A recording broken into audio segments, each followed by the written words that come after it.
Hi, I'm Barbara Rimkunis, and this is your Exeter History Minute.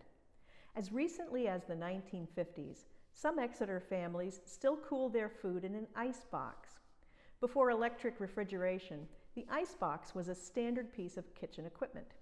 Several times each week, the ice truck would stop in front of the house and a burly man would haul a large chunk of ice into the house.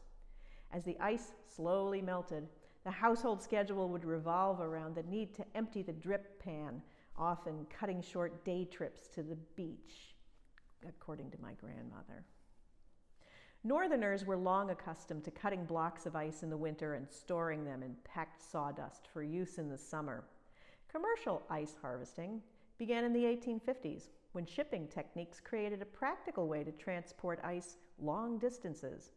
In the hot climates of the American South and even as far away as the Caribbean, ice from New England was served year-round.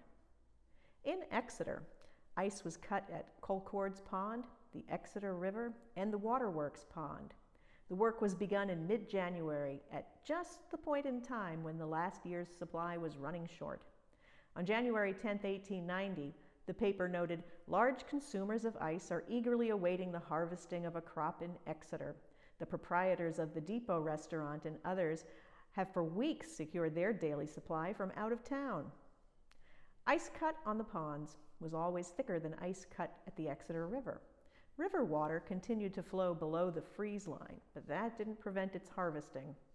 There were ice houses all along the freshwater Exeter River, but not on the Squamscott because that water is salty. In 1899, several small establishments were merged into the Exeter Ice Company run by Charles Warren. The process of cutting ice was quite labor-intensive. First, they had to determine if the ice was thick enough. At 9 inches or more, it could be cut. Snow was removed with horse-drawn scrapers, a boon to ice skaters until the saws arrived.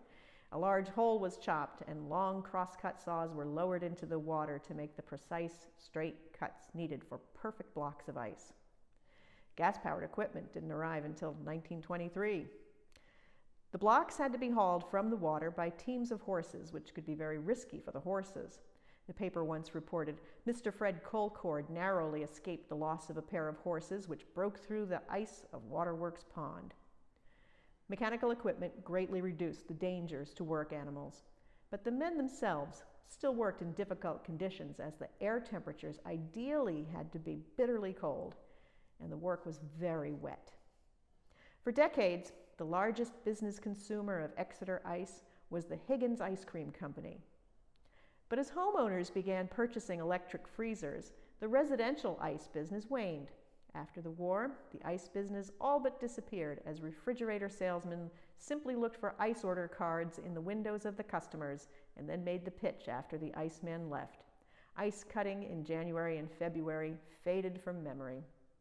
For more information on Exeter's history, check our website at exeterhistory.org.